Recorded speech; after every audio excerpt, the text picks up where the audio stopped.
biarlah sampai akhir hidup kami, kami tetap setia mengikuti panggilan-Mu Tuhan, sampai kami kembali menjadi debu tanah. Kami mau tetap berdiri, kami mau tetap setia mengiring-Mu, melayani-Mu.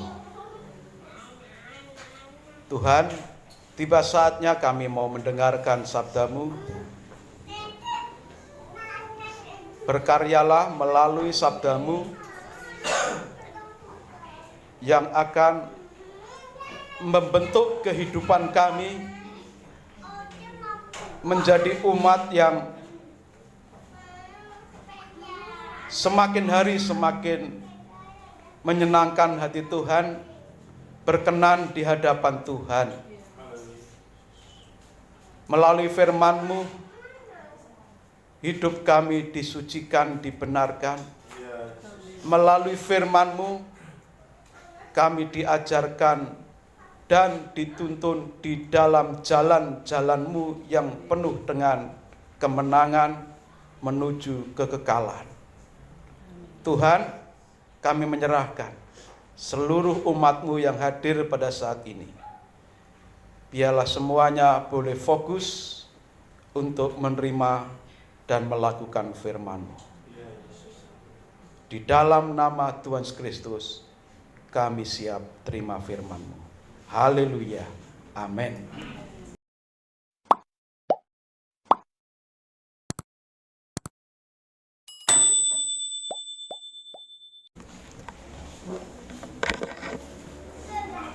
Silakan duduk. Haleluya. Haleluya. Puji Tuhan. Mari kita buka Alkitab kita. Terambil dari kitab Galatia pasal yang kedua, ayat 19 sampai ayat yang ke-21.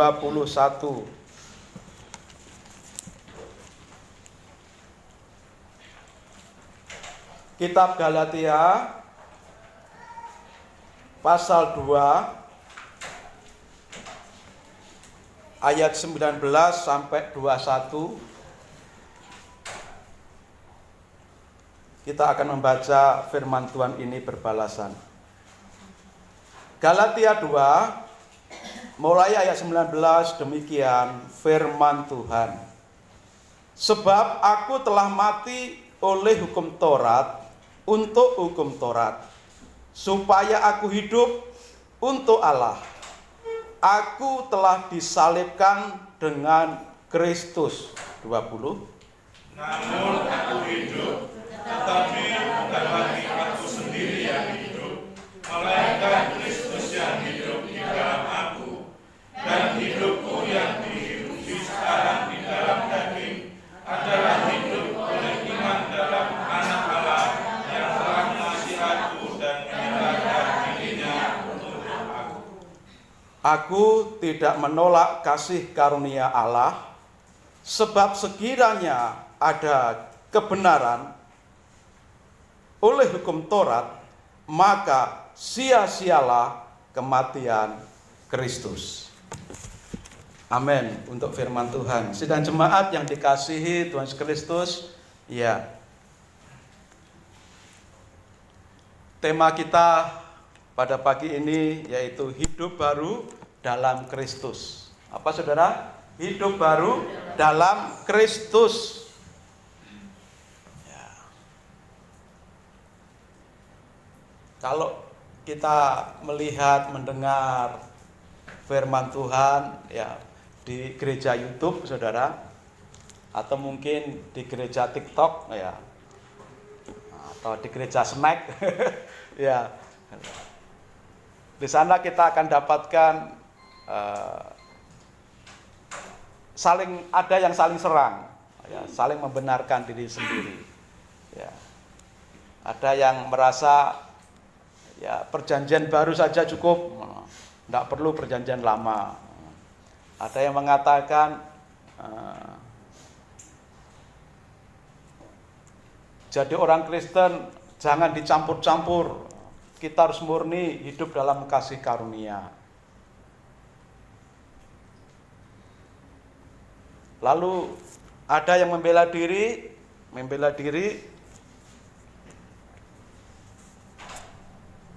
kan Tuhan Yesus datang ke dunia bukan untuk menghapuskan perjanjian lama. Yesus datang ke dunia ini kan untuk menggenapinya, menyempurnakannya. Macam-macam di sana kita akan dapati di gereja YouTube, di gereja TikTok dan macam-macam. Pada pagi ini kita belajar kebenaran firman Tuhan, ya.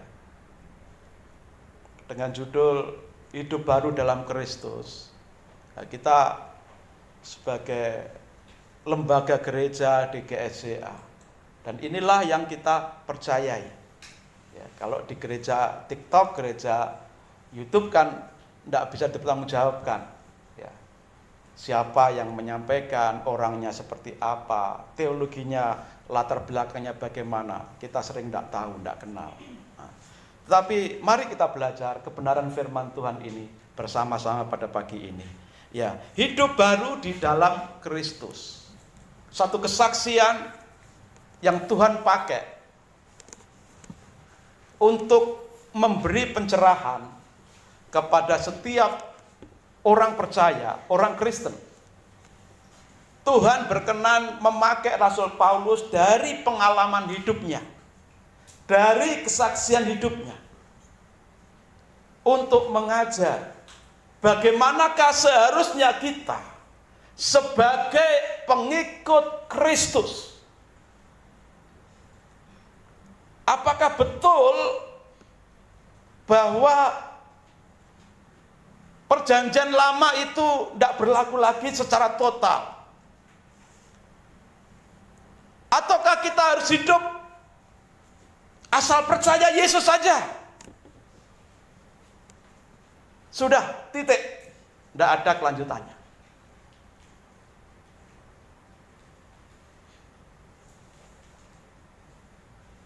Maka pada pagi ini dengan judul Hidup Baru dalam Kristus, kita akan bersama-sama bagaimana seharusnya kita menyikapi atau kita bertindak sebagai orang Kristen yang sudah sungguh-sungguh percaya Tuhan Yesus sebagai satu-satunya juru selamat. Dan bagaimana selanjutnya setelah kita percaya Tuhan Yesus? Apa pedoman yang Tuhan beri bagi kita supaya kita bisa hidup baru, yang menjadi pedoman bagi kita yang sudah percaya, untuk kita bisa hidup di dalam jalan kehidupan yang baru. Kalau anak-anak sekolah minggu, ya setiap hari Kamis itu ada pelajaran tambahan, ya sifatnya melengkapi di hari Minggu, ya. Jadi ibaratnya ngaji. Nah, anak-anak, kalau anak sepupu kita kan kalau setiap sore kan ada ya, ngaji kan, ya. Tapi setiap hari kalau sepupu kita. Nah, ini saya minta yang memang sudah bisa baca tulis diantar ke tempat saya setiap hari Kamis. Saya siapkan waktu jam 4 sore sampai selesai untuk ngaji bareng, untuk belajar bersama-sama pelajaran dasar. Ya. Kalau anak-anak yang ya sudah baca tulis ditanya, apa tujuan hidupmu? Mereka akan bisa jawab. Kalau anak-anak ditanya, padahal baru 4 kali ya, 4 kali ya, ngaji setiap hari Kamis, 4 kali belajar bersama. Kalau ditanya, pedoman apa yang Tuhan beri supaya kita bisa memuliakan Tuhan dan bahagia di dalam Tuhan? Mereka akan bisa menjawab dengan mudah, dengan cepat. Pasti akan dijawab, pedoman yang Tuhan beri untuk aku bisa mempermuliakan Tuhan dan memuliakan Tuhan, yaitu firman Tuhan yang tertulis dalam Alkitab yang terdiri dari perjanjian lama dan perjanjian baru. Hafal mereka? Pas. Ayatnya di mana? Mereka akan mengatakan, Oh, 2 Timotius 3:16. Ada berapa Tuhanmu? 1. Dia akan menjawab, ayatnya di mana? Nanti pasti akan lari kitab Ulangan pasal 6.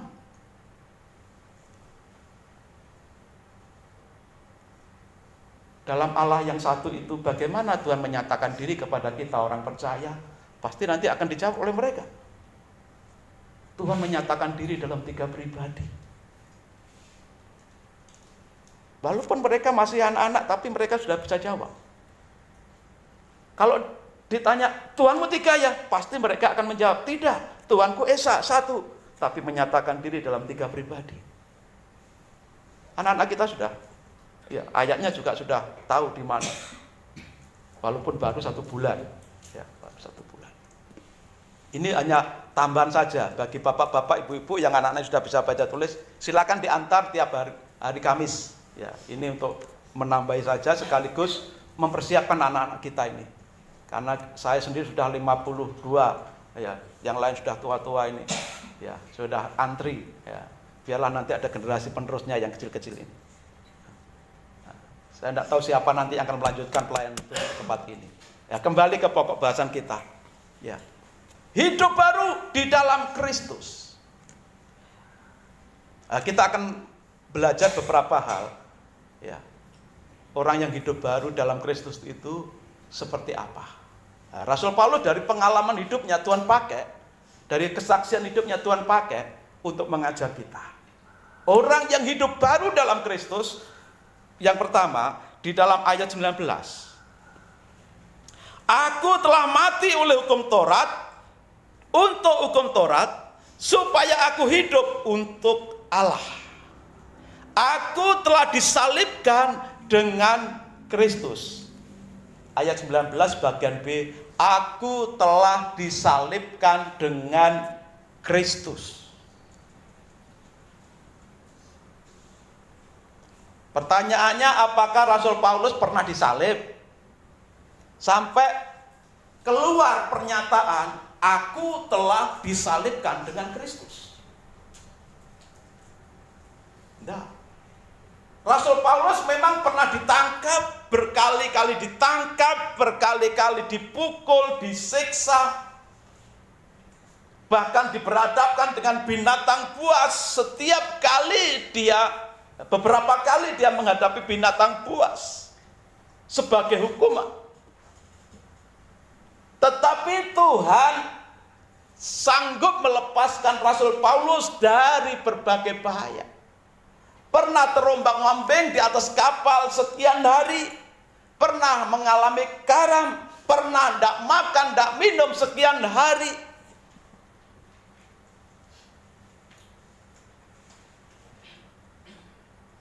Paulus tidak pernah disalib. Seperti Yesus disalib.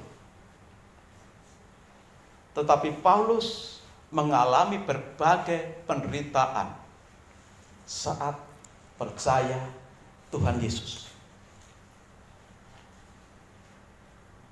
Lalu kenapa Paulus menyatakan diri, aku disalib dengan Yesus, aku telah disalibkan dengan Yesus? Yang dimaksud Rasul Paulus bukan disalib secara lahiriah, secara fisik, ya, di tiang gantungan seperti Yesus disalib di kayu salib. Tapi yang Paulus maksudkan adalah manusia lamaku yang penuh dosa, sifat-sifat lahiriahku yang penuh dosa, yang tidak berkenan di hadapan Tuhan, sudah disalibkan dengan Yesus. Ada kebanggaan duniawi. Setiap kita kan punya kebanggaan secara lahiriah kan. Oh, dari suku Jawa. Orang Jawa itu paling banyak, di mana-mana pergi, pokoknya seluruh Indonesia itu pasti ketemu orang Jawa.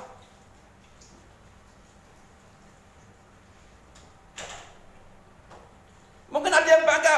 Aku bangga karena aku lahir dengan mata sipit dari keturunan Cina. Karena di seluruh dunia itu di mana-mana Ada orang Cina, bahkan di kota-kota besar seluruh dunia hampir ada ya pusat-pusat perdagangan orang Cina. Lalu bangga. Yang dari Batak juga aku bangga jadi orang Batak. Karena di mana-mana orang Batak itu berhasil, suaranya bagus, banyak jadi lawyer, dan banyak sekali kebanggaan-kebanggaan yang muncul. Ada yang bangga, wow, aku bangga karena harta kekayaanku, aku bangga karena aku punya jabatan-jabatan penting. Tapi ada juga yang bangga, wah, aku ganteng, tiada tertandingi. Aku cantik, semua cowok tergila-gila ngejar-ngejar aku. Kebanggaan duniawi. Tapi dalam Filipi 3 ayat 4 sampai 8 kita akan baca.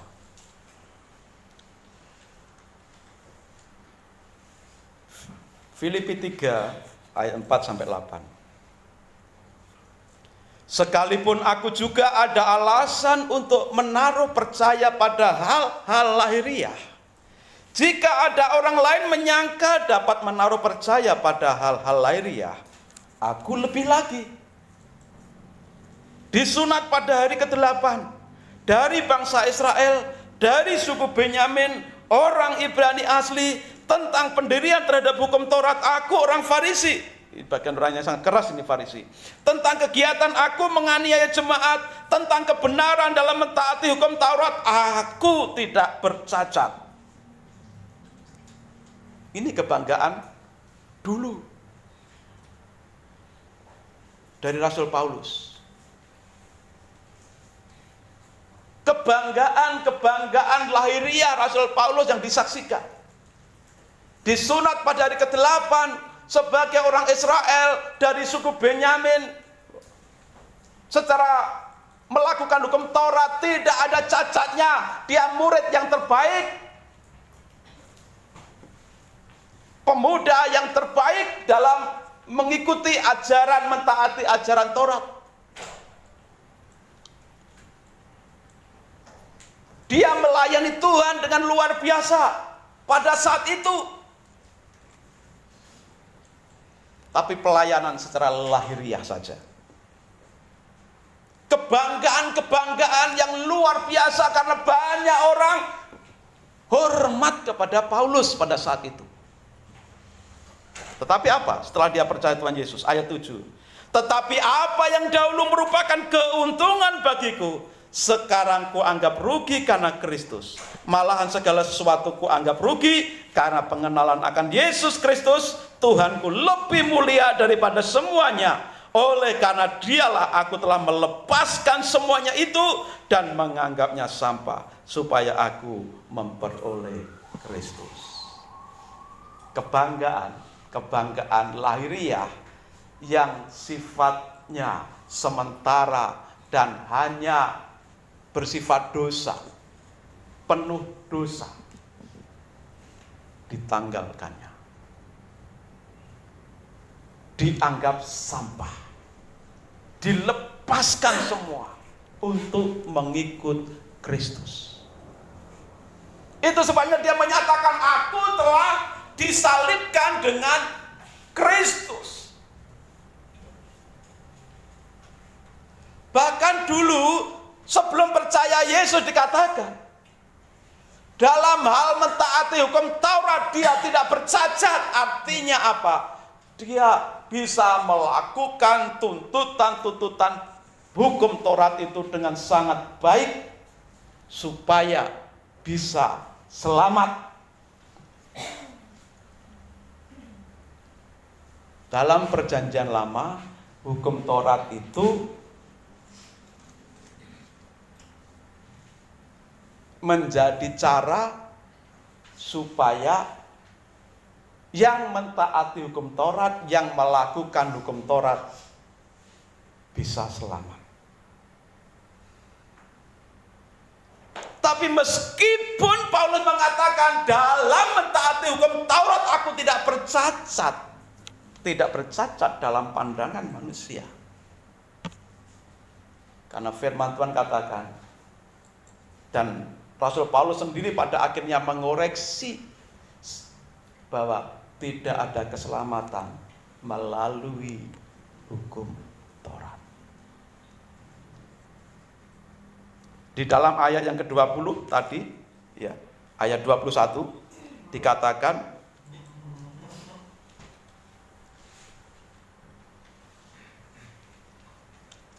aku tidak menolak kasih karunia Allah, sebab sekiranya ada kebenaran oleh hukum Taurat, maka sia-sialah kematian Kristus.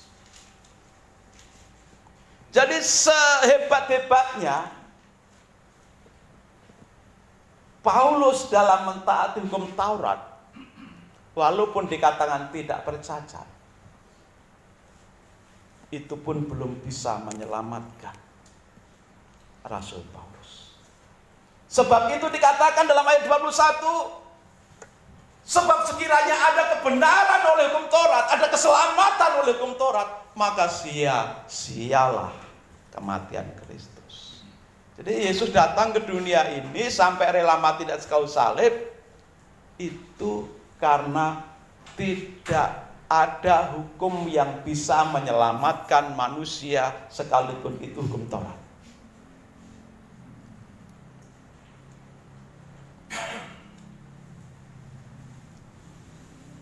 Yesus datang untuk menggenapi, menyempurnakan seluruh yang tertulis dalam hukum Taurat.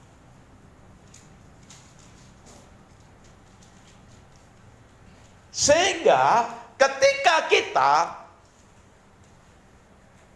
kalau ditanya kan orang mau masuk surga atau neraka, orang pasti memilih ke surga.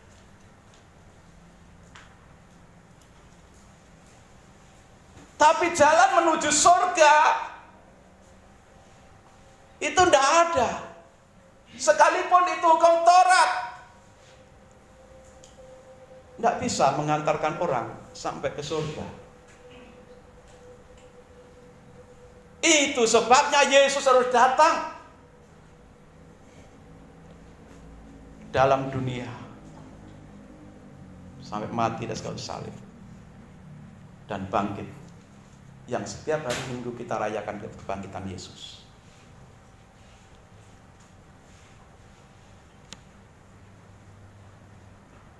Tuhan Yesus disalibkan, mati, dikuburkan, dan bangkit.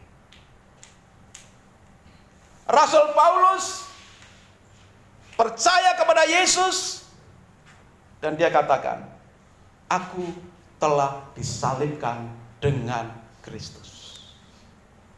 Manusia lamanya, kebanggaan-kebanggaannya yang penuh dosa, kebanggaan-kebanggaannya dengan hukum Taurat, kebanggaan-kebanggaan karena jabatannya, kebanggaan-kebanggaan karena unsur asal kelahirannya, semua dianggap sampah, karena hanya Yesus yang bisa menyelamatkan.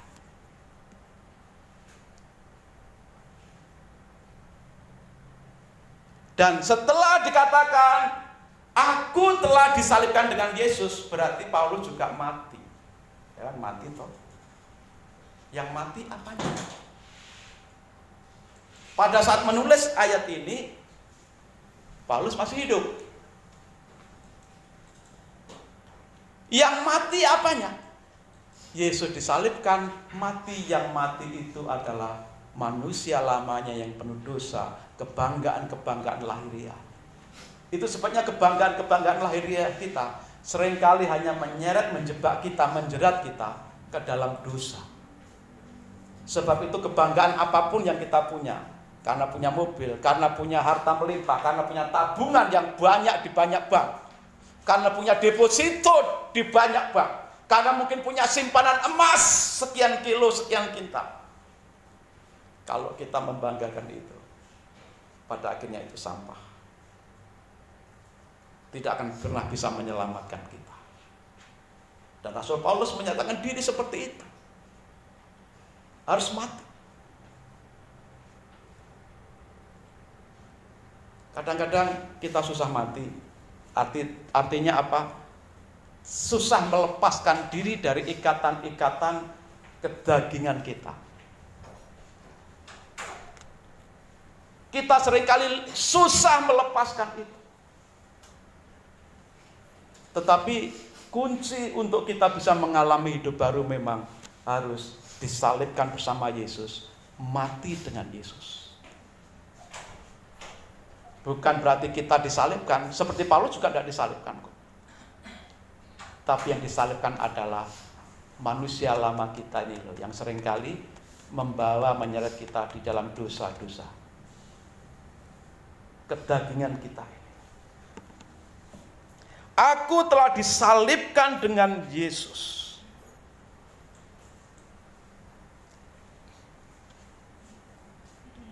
Dan Paulus menyatakan semua itu sampah.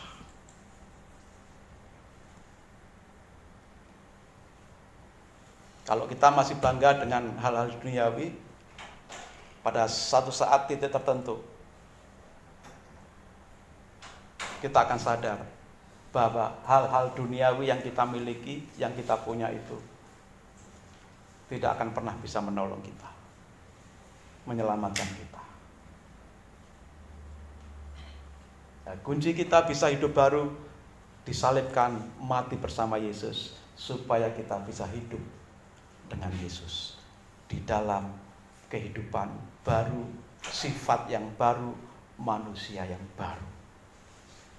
Lalu hal kedua yang kita dapati dari kesaksian Rasul Paulus yang Tuhan pakai untuk mengajar kita. Hidup baru itu dimulai dari disalibkan bersama dengan Kristus, mati bersama dengan Kristus, dan hidup di dalam Kristus. Yang kedua, bukan aku sendiri, tapi Kristus yang hidup di dalam aku. Tadi kita baca di dalam ayat yang ke-20. Aku telah disalibkan dengan Kristus, namun aku hidup, tetapi bukan lagi aku sendiri yang hidup, melainkan Kristus yang hidup di dalam aku. Saudara, perjuangan kita melawan keinginan daging itu sangat berat. Karena apa? Kita masih hidup dengan tubuh daging. Di tubuh daging ini ada keinginan daging, keinginan mata.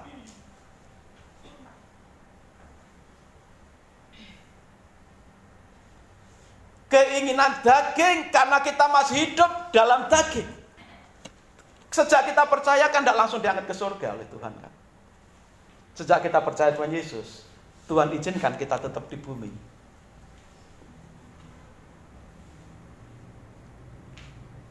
Selama kita masih hidup di bumi ini, maka kita tetap memiliki tubuh daging ini.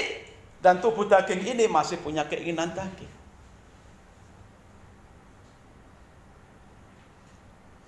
Dan keinginan daging, tubuh daging ini minta selalu dipuaskan.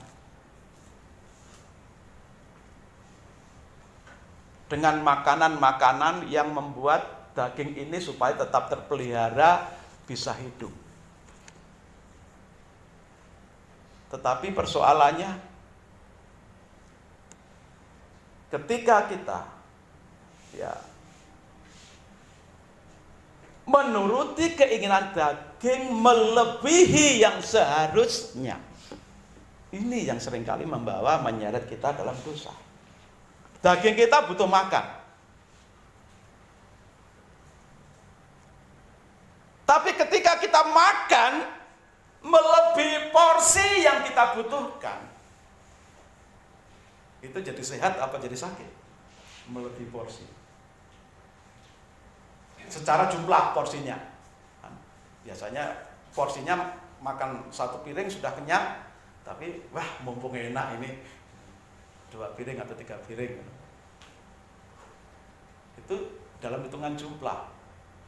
Lalu porsi tubuh kita itu untuk mengkonsumsi makanan, kandungan di dalam makanan itu mungkin proteinnya, mungkin karbohidratnya, mungkin vitaminnya, lemaknya. Kita itu punya takaran satu dengan yang lain itu berbeda. Kalau tiap hari makannya, yang dimakan itu mungkin udang terus, serba yang enak-enak, pokoknya udang, babi, RW, tiap hari seperti itu misalkan, tanpa diimbangi dengan makanan-makanan yang lain. Jadi kebutuhan yang kita serap melalui makanan itu sangat berlimpah, sehingga bukan sehat yang kita terima, tapi malah sakit. Melampiaskan keinginan daging walaupun kita butuh, tetapi kalau melebihi apa yang seharusnya, itu yang akan menyeret kita di dalam penderitaan. Baik penderitaan yang sifatnya fisik, sakitan, atau penderitaan yang sifatnya dosa, karena dosa. Karena kalau keinginan itu terus, pengennya makan enak terus, tidak ada uang, apa yang dilakukan? Bisa mencuri, bisa merampok, bisa melakukan hal-hal yang tidak benar. Jadi apapun keinginan daging kita, kalau tidak terkendali, tidak terkontrol, itu akan menyeret kita dalam berbagai penderitaan, bahkan dosa. Belum lagi nanti sifat-sifat yang sifat kedagingan itu tercatat dalam Alkitab. Dalam Galatia 5 itu ada sifat-sifat kedagingan. Ya.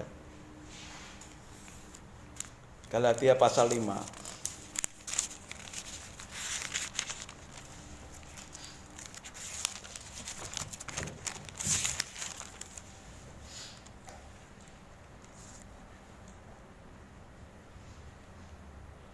Ya, ayat 19. Perbuatan daging telah nyata, yaitu percabulan, kecemaran, hawa nafsu, penyembahan berhala, sihir, perseteruan, perselisihan, iri hati, amarah, kepentingan diri sendiri, percitraan, roh pemecah, kedengkian, kemabukan, pesta pora, dan sebagainya. Terhadap semuanya itu kuperingatkan kamu, seperti yang telah kubuat dahulu, bahwa barang siapa melakukan hal-hal yang demikian, ia tidak akan dapat bagian dalam kerajaan Allah. Perbuatan daging. Kalau tadi yang kita makan, yang kita konsumsi, itu memang kebutuhan daging kita secara ini. Kalau ini lebih ke sifat-sifatnya. Sifat-sifat daging yang terekspresi keluar.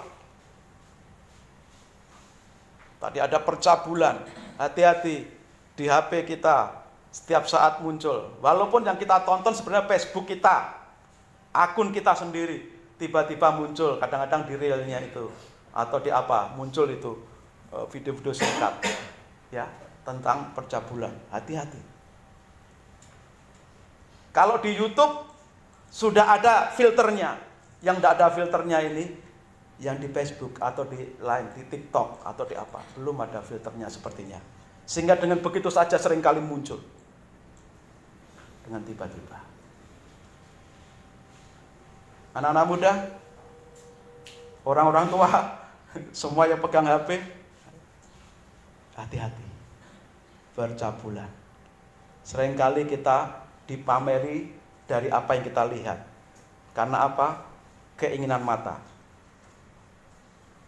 Keinginan mata kita akan menyeret kepada pikiran-pikiran yang bersifatnya daging dan menjerumuskan dan menjerat kita.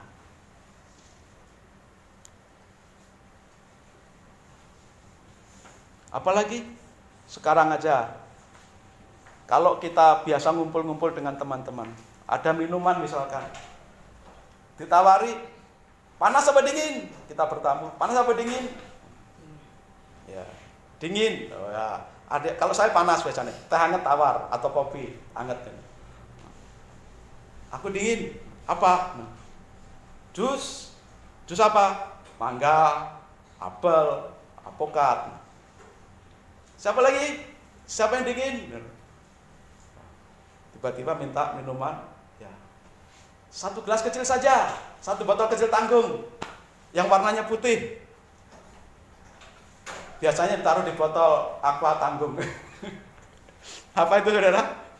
Arak. Ya. Kan kalau dibalik kan sudah biasa kan? Kalau dibalik kan biasa. Bagaimana kalau kita ditawar seperti itu? Mungkin bir, ya, atau minuman apa lagi itu.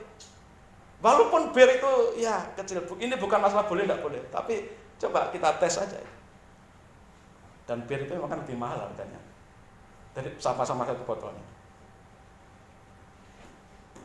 Bagi anak-anak muda yang biasa, ya nyantai, ura-ura, pasti milihnya, aku bir aja. Kalau minum kan kelihatan ya gagah, hebat itu.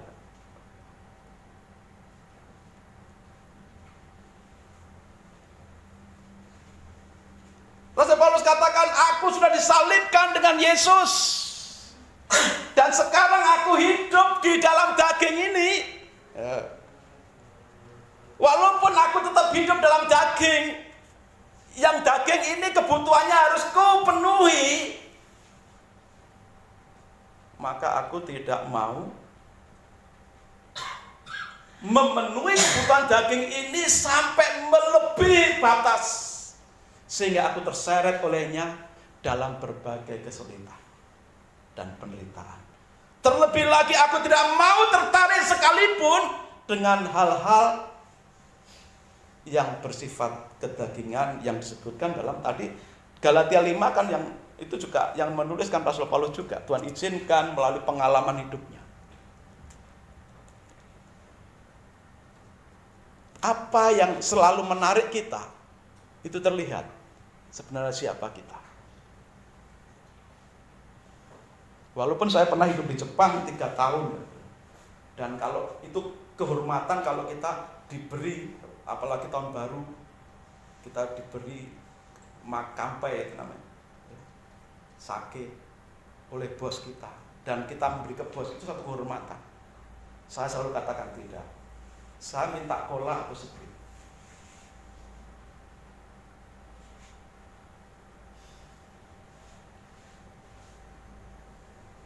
Supaya apa? Ada kesempatan bersaksi.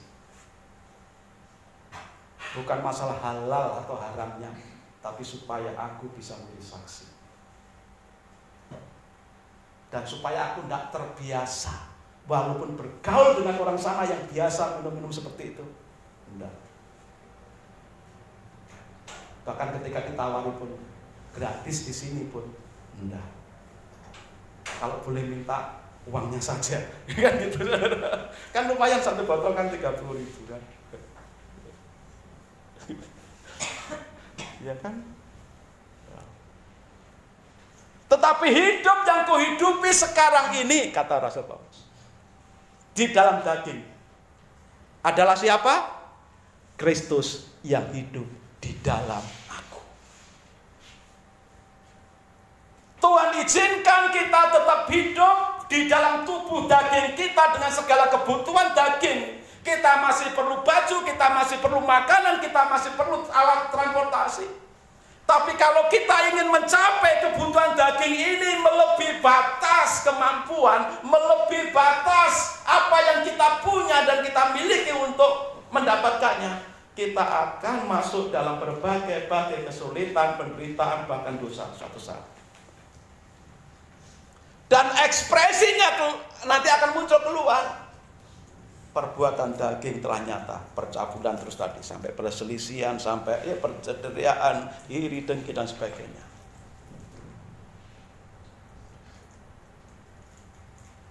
Dan sangat berbahaya. Aku hidup disalibkan dengan Kristus, dan sekarang hidup di dalam daging. Tapi bukan lagi aku yang membutuhkan kebutuhan daging, tapi Kristus yang hidup di dalam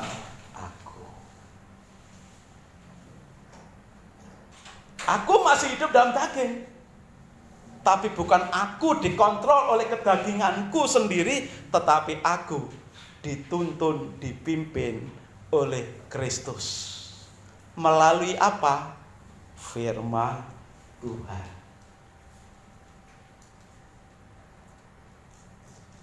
Seperti pokok anggur dan carangnya. Kalau carang dahan anggur ingin bisa berbuah, harus melekat kepada pokok anggur. Dan Tuhan katakan, jika engkau tinggal dalam aku dan firman-Ku tinggal di dalam engkau, maka engkau berbuah banyak, karena di luar aku engkau tidak bisa berbuat apa-apa.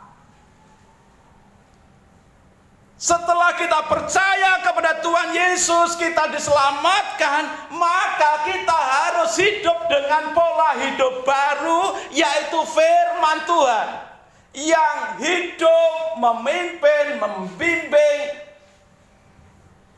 memberi arahan dalam seluruh kehidupan kita. 2 Timotius 3 ayat 16.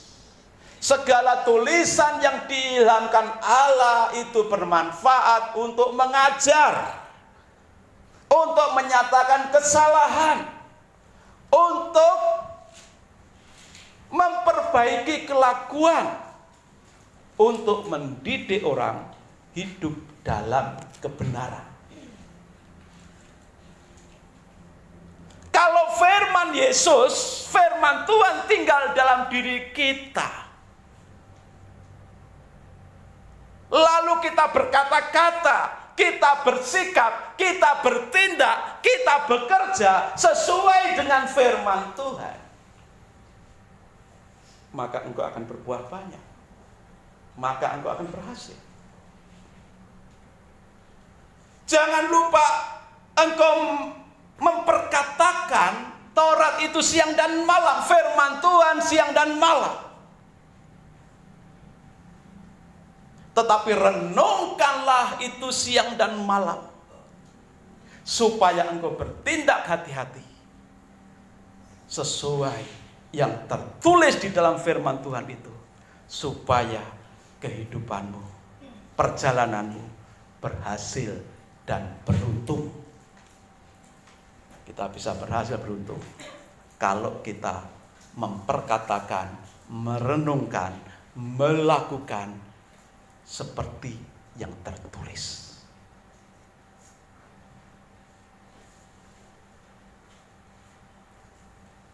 Maka yang kita butuhkan, yang sangat kita butuhkan adalah bagaimana supaya kehidupan rohani kita itu dipenuhi kebutuhannya. Kebutuhan rohani kita itu bisa terpenuhi ketika kita dekat dengan Tuhan, ketika hidup kita, ketika Kristus tinggal dalam hati kita, ketika firman Tuhan itu ada dalam hati kita, dalam mulut kita, di dalam setiap perkataan kita, dalam setiap tingkah laku kita.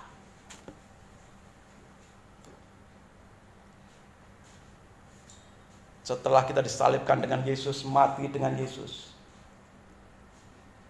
maka kita akan dibangkitkan menjadi manusia baru di dalam Tuhan. Dan sebagai manusia baru, maka kita harus hidup baru sesuai dengan firman Tuhan.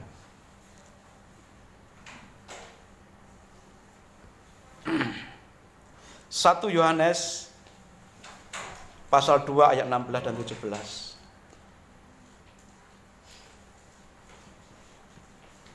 Sebab semua yang ada di dalam dunia, yaitu keinginan daging dan keinginan mata serta keangkuhan hidup, bukanlah berasal dari Bapa, melainkan dari dunia.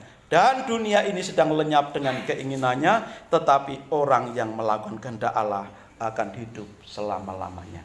Kalau kita menuruti keinginan-keinginan daging kita, maka kita akan lenyap beserta keinginan kita yang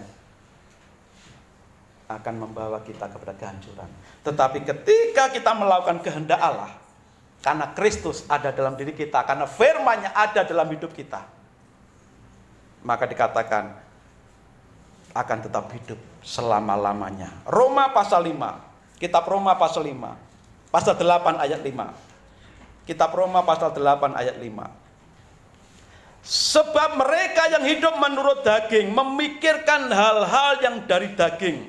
Mereka yang hidup menurut roh memikirkan hal-hal yang dari roh. Orang yang hanya menuruti keinginan daging, yang ada dalam pikirannya itu hanya akan daging. Bagaimana hal-hal lahiriah itu terpenuhi terus. Terpuaskan terus. Tapi orang yang hidup oleh roh,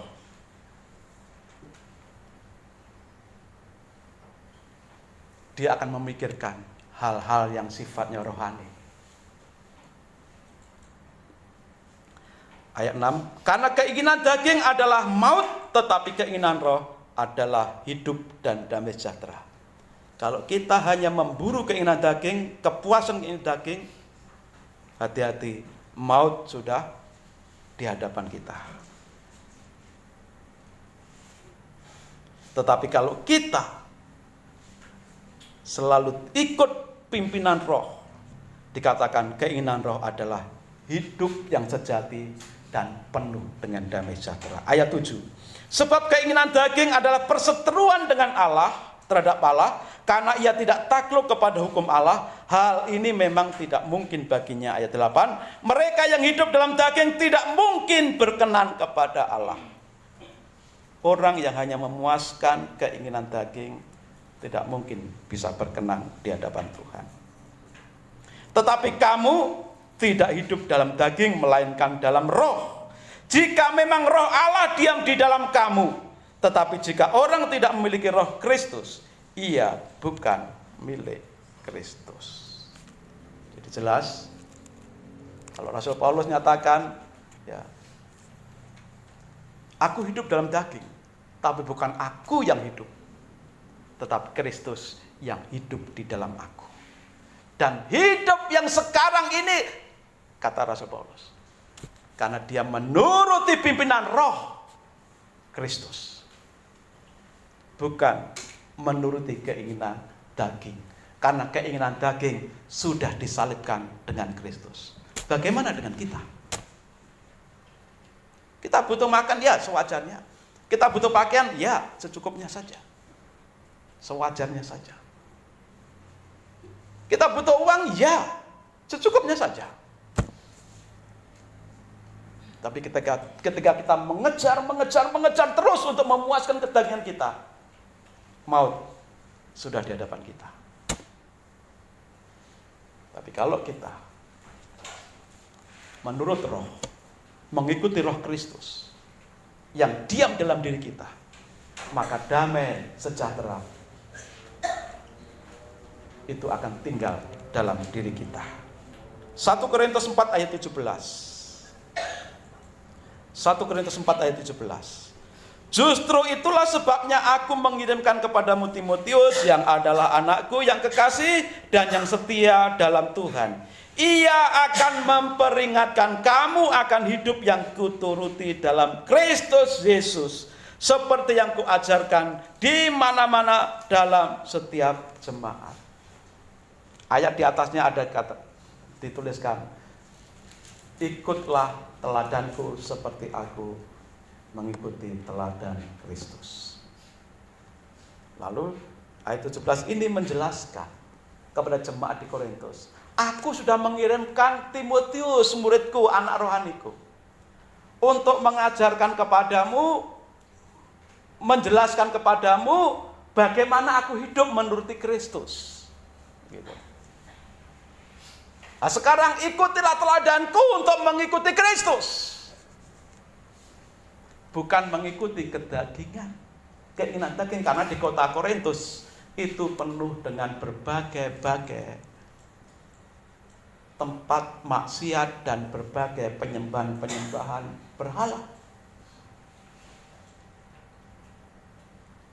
Itu sebabnya Rasul Paulus mengirimkan Timotius untuk mengingatkan jemaat di Korintus supaya tidak berusaha mengejar dan memuaskan keinginan-keinginan daging yang ujungnya adalah maut, kebinasaan kekal. Tetapi tugas Timotius di kota Korintus, jemaat di Korintus menjelaskan bahwa Paulus sudah hidup mengikuti, menuruti ajaran Yesus. Maka, hai engkau jemaat di Korintus, seperti halnya di jemaat-jemaat yang lain, aku mengajarkan bagaimana untuk kita menuruti Yesus. Maka engkau jemaat di Korintus, turutilah Kristus, seperti aku juga sudah mengikuti Kristus. Hari ini firman Tuhan juga untuk kita. Kalau kita mengejar, memuaskan kepuasan daging, maut di hadapan kita. Tapi sebagaimana nasihat untuk jemaat di Korintus, turutilah Kristus. Sebagaimana Rasul Paulus sudah menuruti Kristus. Sebagaimana jemaat-jemaat lain sudah menuruti Kristus. Maka sekarang jemaat Tuhan di Gereja Bethlehem, turutilah Kristus. Ikutilah teladan Kristus. Hiduplah sesuai dengan firman Tuhan. Maka hidupmu akan penuh damai, sejahtera selamanya. Hal yang ketiga, hal yang pertama tadi, supaya kita hidup baru, mati dengan Kristus, disalibkan dengan Kristus. Hal yang kedua adalah hidup di dalam daging, tapi bukan aku sendiri, tetapi Kristus yang hidup di dalam aku. Ajaran Kristus, firman Tuhan, itu yang menguasai kehidupan kita. Di dalam ayat 20 tadi dikatakan juga, dalam ayat 21,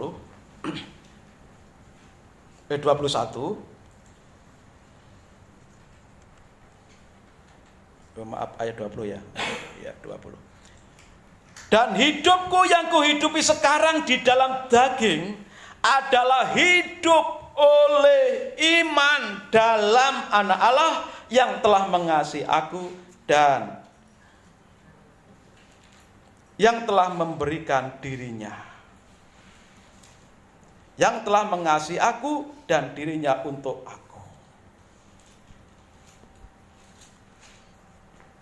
Yang ketiga ini hidup oleh iman. Disalibkan dengan Kristus yang pertama, Kristus di dalam aku itu yang kedua, yang ketiga hidup oleh iman kepada Kristus. Hidup oleh iman kepada Kristus yang sudah mengasihi aku dan sudah menyerahkan dirinya untuk aku. Bagaimana hidup oleh Kristus ini? Bagaimana hidup dengan iman oleh Kristus ini? Ayo kita praktek sehari-hari hidup dengan iman kepada Yesus. Yesus yang sudah mengasihi dan menyerahkan nyawanya untuk kita. Rasul Paulus, dia melayani Tuhan dan dia membiayai kehidupan pelayanan. Dia super sibuk melayani dan sibuk bekerja. Sibuk bekerja hasilnya untuk pelayanan. Membuka gereja baru, merintis gereja baru, untuk menulis kitab-kitab separuh dari perjanjian baru. Kita bisa bayangkan betapa pekerjaan Paulus yang dilakukan sangat keras. Tapi hasil yang begitu banyak dari pekerjaan sekulernya bukan untuk memuaskan dagingnya, tapi untuk apa? Melakukan pekerjaan Tuhan. Sehingga pelayanan Tuhan yang dipercayakan kepada Rasul Paulus semakin luas, lintas negara, lintas benua.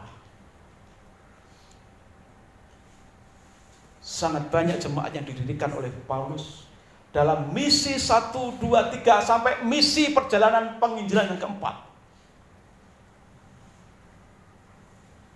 Dan itu sangat membutuhkan biaya yang sangat besar. Tapi Rasul Paulus mencukupkan semua kebutuhan pelayanan dengan bekerja, dan bekerja.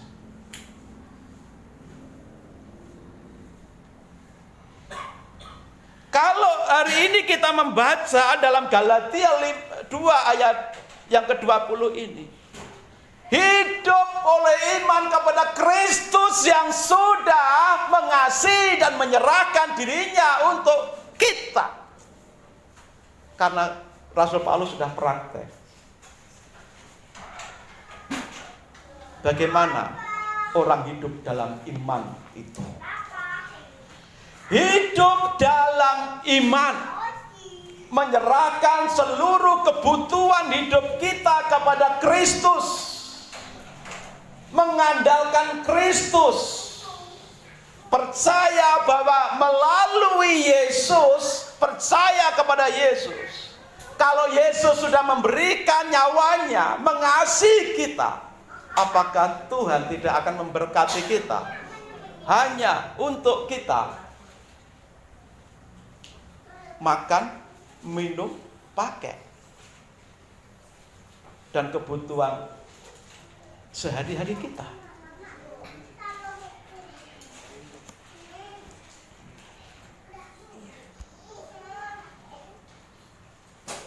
Kita baca dalam Roma 8 ayat 32. Ia yang tidak menyayangkan anaknya sendiri tetapi yang menyerahkan bagi kita semua, bagaimanakah mungkin ia tidak mengaruniakan segala sesuatu kepada kita bersama-sama dengan dia? Saya baca dalam terjemahan Indonesia sehari-hari. Anaknya sendiri tidak disayangkan, melainkan diserahkannya untuk kepentingan kita semua. Masakan ia tidak akan memberikan kepada kita segala sesuatu yang lainnya? Intinya begini, kalau Tuhan Yesus sudah begitu mengasihi kita sampai rela memberikan nyawanya bagi kita, apakah untuk hal-hal yang kita butuhkan sehari-hari, dalam pekerjaan, dalam rumah tangga kita, dalam usaha kita, Tuhan tidak akan memberikan? Mustahil.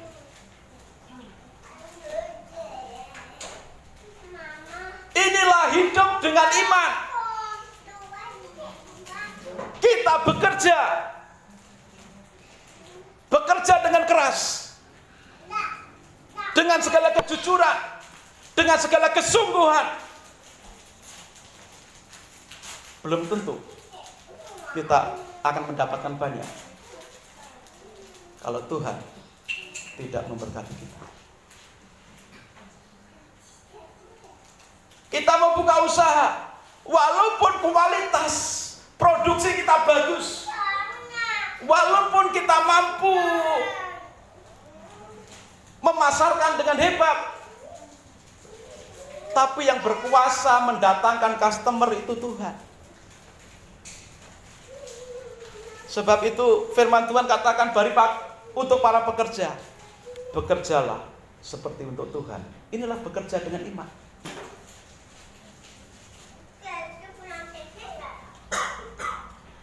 Yang membuka usaha memang harus membuat produksi yang berkualitas. Kita harus memasarkan seluas-luasnya. Tapi ingat, yang mendatangkan pelanggan itu Tuhan. Yang bisa menggerakkan pelanggan lalu belanja itu Tuhan. Order produk kita yang bisa menggerakkan orang-orang yang order itu hanya Tuhan. Maka ayo kita praktek sekarang. Bagaimana kita hidup dengan iman? Bagaimana kita hidup dengan iman? Sehingga apa? Kebutuhan-kebutuhan selama kita hidup dalam daging ini dipenuhi dengan iman kepada Yesus. Bukan karena kita memburu dan ingin memuaskan kebutuhan daging kita. Yesus sudah memberikan nyawanya bagi kita. Tuhan Yesus pasti akan mencukupi, memberkati pekerjaan kita, usaha kita. Itu sebabnya ayo kita belajar praktek hidup oleh iman kepada Kristus. Kalau semua kita lakukan seperti yang Tuhan ajarkan melalui kesaksian Rasul Paulus ini, kita bisa hidup dalam hidup yang baru, mengikuti, menuruti Tuhan Yesus. Seperti Rasul Paulus sudah mengikuti dan menuruti Tuhan, mengikuti Tuhan Yesus, demikian juga kita. Ayo kita turuti Tuhan. Hidup dalam hidup yang baru, sesuai dengan firman-Nya. Mari kita tundukkan kepala kita. Kita siapkan diri kita untuk mengambil bagian dalam perjamuan Tuhan.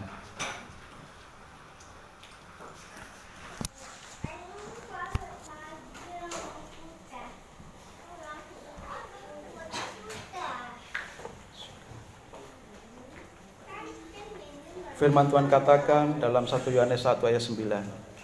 Jika kita mengaku dosa kita, Tuhan itu setia dan adil. Ia akan mengampuni kita, menyucikan kita dari segala kesalahan dan dosa-dosa kita.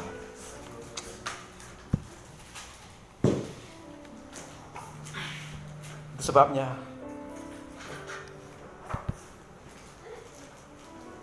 mari kita mengaku di hadapan Tuhan, minta ampun kepada Tuhan sebelum kita mengambil bagian dalam perjamuan Tuhan. Haleluya Yesus. Haleluya Yesus.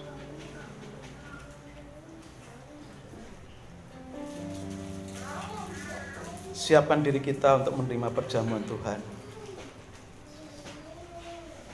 dengan langkah iman. Aku telah disalibkan dengan Yesus. Dan hidupku di dalam daging sekarang ini adalah Kristus yang hidup di dalam aku. Dan sekarang aku hidup oleh iman kepada Kristus yang sudah mengasihi aku dan menyerahkan nyawanya untuk menyelamatkan aku. Haleluya.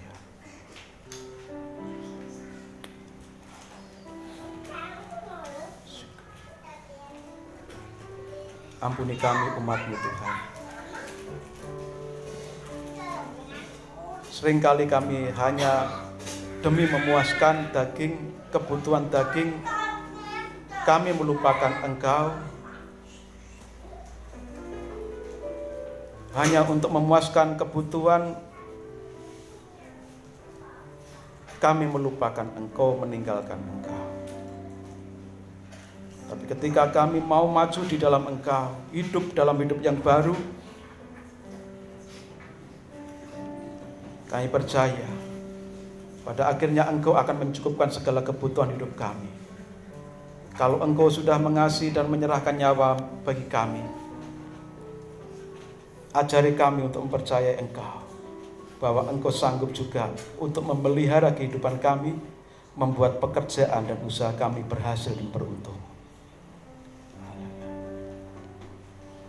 Haleluya. Telah kulihat bukti kasih-Mu, Kau menderita gantikanku. Dengan Kau selamatkanku, kini ku hidup menyenangkan-Mu.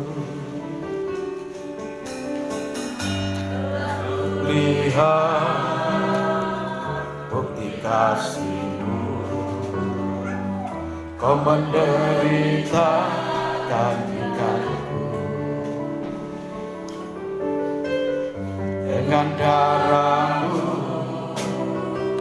Kau selamatkanku, kini ku hidup menyenangkan-Mu.